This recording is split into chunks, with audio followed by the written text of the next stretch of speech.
চালের গুঁড়া দিয়ে ভেতরে মজার পুর দিয়ে সহজ নকশায় সহজ একটা পিঠার রেসিপি দেখে নিন। বেশ মচমচে, বেশ মজার এই পিঠাগুলো।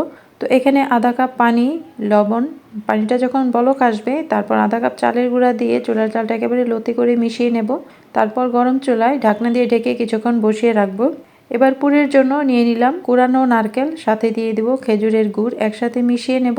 যেহেতু পিঠাগুলো আমি তেলে ভাজবো তাই গুড় জাল করা ছাড়াই কিন্তু বানানো যায় খুব সহজে। এটা হয়তো আগে কখনোই দেখেন নাই, আমি প্রথমেই এটা নিজে নিজেই ট্রাই করলাম। আমি আগে কোথাও এটা দেখিনি। নারকেল গুড় ভাজার সময় এটা রান্না হয়ে যায়, তাই আলাদা করে রান্না করার কোনোই দরকার নাই।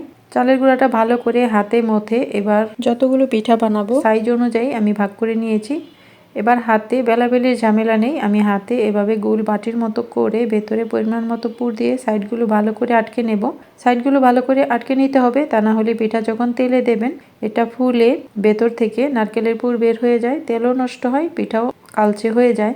তো এবার আমি একটা সুর নিয়েছি, এবার এটা দিয়ে চেপে চেপে তারপর ডিজাইনটা করে নিয়েছি। ডিজাইনটা করা যেমন সহজ, দেখতেও অসম্ভব সুন্দর হয়। তো যদি সহজ নকশায় একটু অন্যরকম পিঠা বানাতে চান তাহলে এটা ট্রাই করে দেখতে পারেন। সুন দিয়ে শুধু দুই হাতে চাপ দিয়ে দিয়ে পুরোটা কভার করে দিলেই একেবারে রাউন্ড রাউন্ড সুন্দর একটা রেখা হয়, দেখতে খুবই চমৎকার লাগে। তো একইভাবে আমি সবগুলো বানিয়ে নিচ্ছি।